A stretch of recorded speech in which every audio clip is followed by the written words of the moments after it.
Ladies and gentlemen, I think I just got finished watching a player that will one day be the greatest player in the world. And the scariest thing is I don't think we're going to have to wait long to see it. This kid is 16 years old and already he might just be the best right winger in the world at 16. How much longer are we going to have to wait to see him develop to eventually start saying, yo, he might get to a point where he's the best player in the world? I don't think we're going to have to wait like most players till he's 25, 26, 27. That's typically when players peak. This kid is 16 years old and already looks like the best player on the pitch when he's playing. We're watching a player at 16 years old literally take games by the scruff of the neck and dominate.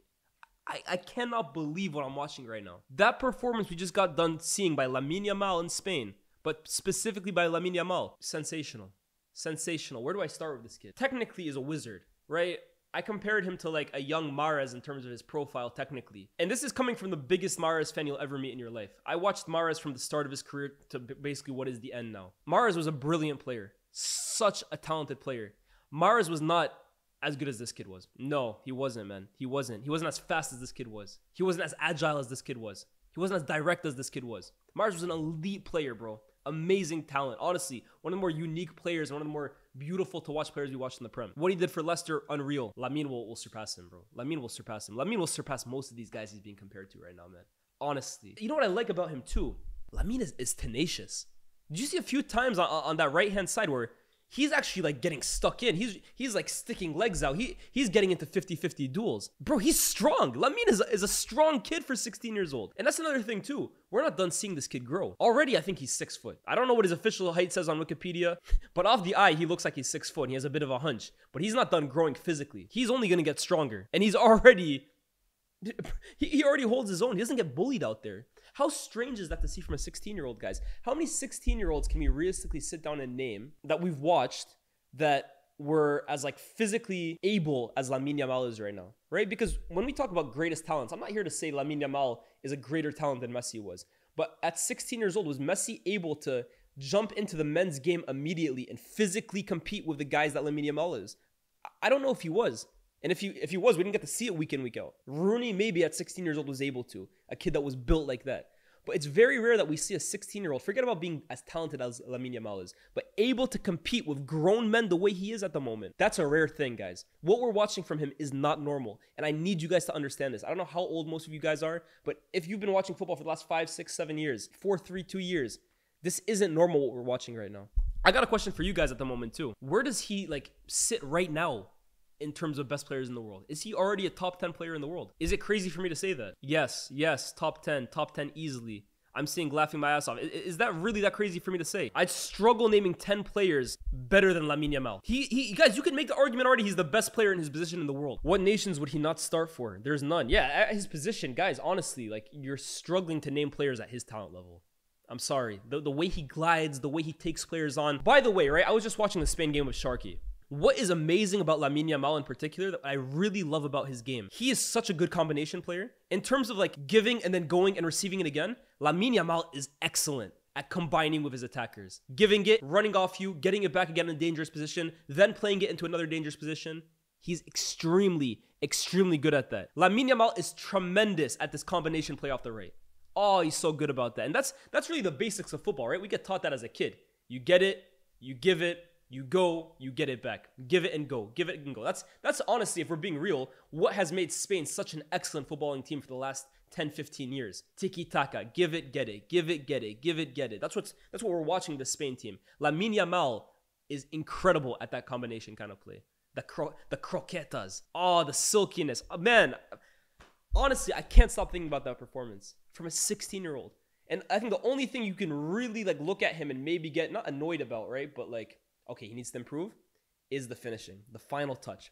That we need to see improved. But once he gets that down, the sky's the limit for this kid, man. And on the other side, right, Nico Williams. Let's talk about Nico Williams. On the other end, guys, wow. I feel like I'm just repeating myself every time I talk about Spain. These kids are restoring the feeling. The way Spain play and the way these two wingers on either side play is restoring the feeling. There's a fearlessness in the way that they play. I'm going to take the goal that Nico Williams scored. Receives it on basically the halfway line. Carries the ball with such tremendous speed. But there's this little touch as he's kind of like eventually squaring up his defender as he's about to enter the box, where he kind of hesitates a little. There's the pausa there. And then that ferocious touch to kind of take it past him, then faces the goalkeeper, gives him the eyes, and just fires it, smashes it top corner, near post. I'm sorry, right? Barcelona have to buy this kid. I'm starting the petition now. I don't even support Barcelona, and I'm not Spanish. Barcelona need to sign this kid. Make La Liga great again. That's my petition. Make El Clasico great again. Nico on one side, Lamine Yamal on the other. You got Pedri in midfield, Gavi in midfield, Cuarsi in the back. The rest will sort itself out. Then versus the Galacticos. All of a sudden now La Liga is making it looking a whole lot more interesting. And let me throw another dagger into the equation, another spanner into the works. I don't know how, because they are very, very broke as far as I know. And I don't know when, because he is currently contracted to a team. Hear me out here, guys. Nico Williams on the left, Lamine Yamal on the right, Erling Haaland down the middle versus the big guys at Real Madrid. All of a sudden, you're telling me you're not tuning into El Clasico every single time it's airing. All of a sudden, you're not telling me that Barcelona Real Madrid isn't back to being the biggest show on the planet. All of a sudden, you're telling me Barcelona aren't going back to contending for Champions Leagues. Give me Nico on the left, give me Erling Haaland up front, and give me Lamine Yamal on the right. I just saved La Liga. Tebas, give me a call. We'll make it happen. Nico Williams, for me, he probably still has the performance of the tournament against Di Lorenzo, but this Lamine Yamal performance is pushing it far. It's pushing it, guys, because that was unbelievable. But Nico Williams, if his stock wasn't already super high as it is, kind of heading into this tournament, it's sky high now. It's sky high. Every team looking for a left winger should have this guy at the top of their wish list. Fast, aggressive, fearless, direct, a goal-scoring threat, can take you on either side, left or right, inside or out. He's unbelievable, man. And I don't think there should be a doubt anymore, guys, right? We've seen the last two games from Germany. We've seen enough of England. We've seen enough of France. Portugal still haven't kind of got out of second gear. The best team at this tournament is Spain. The best team at this tournament is Spain. The most fun team to watch is Spain. The most exciting is Spain. The most fluid is Spain. The most coherent is Spain. The most confident is Spain. The best team is Spain. I think they're just extremely unlucky that they're about to face the hosts and probably the second best team at this tournament in Germany in just a few days. Rodri, he won man of the match today. Personally, I would have given it to Lamine Yamal, but Rodri is just an absolute joy. Honestly, like, I don't even know how we can say that there's even a comparison at his position, right? He is so clear for me of every single player that plays holding mid in world football today that it's not even funny. I think Rodri is by far and away the best holding midfielder. The fluidity in his movement, the ease in which he receives the ball on the half turn, the line splitting passes, the destruction, the lethalness that he has in front of goal, that finish that he has. Bro, if Erling Haaland or Harry Kane score that goal, we're applauding them for an amazing finish. A left-footed strike from the edge of the box, that deep into the far corner. What can't this guy do, man? What can't this guy do? Rodri is the best defensive midfielder for me, and it's not even close. It's not even close. He's so complete. Fabian Ruiz, another brilliant goal. And I'm talking about Lamine Yamal, the cross that kid has on him. That in-swinger from right to left. He has that shit on lock, man. He's shown it so many times throughout this tournament. But no, not ever. Not ever. Rodri is the best defensive midfielder right now, and it's not even close. Right now. Let me say that very quickly. Right now. But yeah, Fabian Ruiz continues to light up this tournament. Like I said, he's kind of just the do a little bit of everything guy in there. Wins the ball, plays vertical passes. He looks forward so many times a game. You know how Cesc was talking about he loves his midfielders to play forward, forward, forward. He must love Fabian Ruiz then, because that guy plays direct. He's a goal-scoring threat. He's good at carrying the ball. Fabian Ruiz just does a little bit of everything, man. And you could maybe make the argument that right now he is the player of the tournament. You could make the argument. He's up there. He's in contention. But another brilliant game from him. Defensively, they were brilliant. Cucurella, again, I thought was really good. Spain are the best team at the tournament. Honestly, like, Olmo, really good cameo. I've never been a huge fan of Olmo. I think he's a good player. Not great, but his cameos are really, really good. Like, when you're not relying on him to be the go-to guy on Spain, bring on a guy like Dani Olmo into Spain, that's not bad.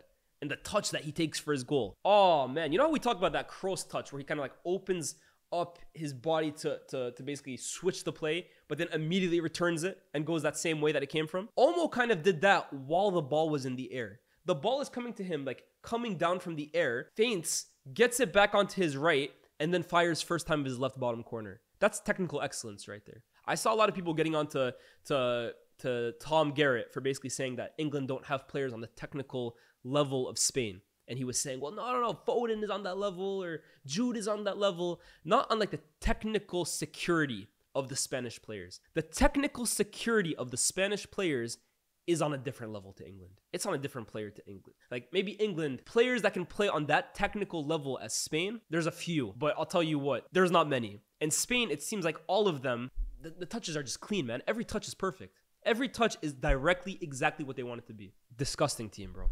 Disgusting, disgusting team. Is Yamal better than Musiala in your opinion? He's a greater talent than Musiala. And Musiala is my favorite player in the world. Guys, I keep saying it numerous times. This is not coming from a place of bias or a place of glazing.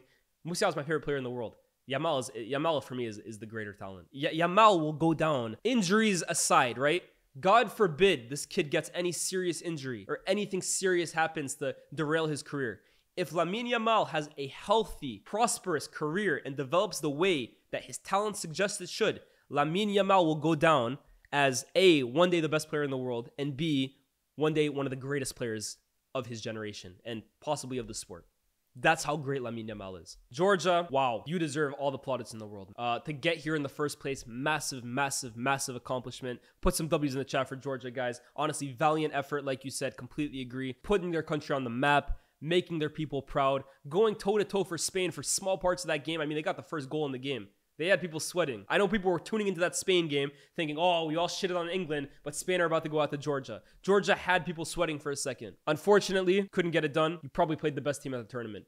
But W's in the chat for Georgia, man. My winger is not receiving support is a thing before Yamal steps on the pitch. These are my favorite kinds of wingers, guys. I'm sorry. I've said it so many times now. You guys all know, if you watch my content, what kind of players I love watching. Give it to them and let them get to work. Forget about structure. Forget about does he have the right support? Is my fullback overlapping? Are my midfielders providing?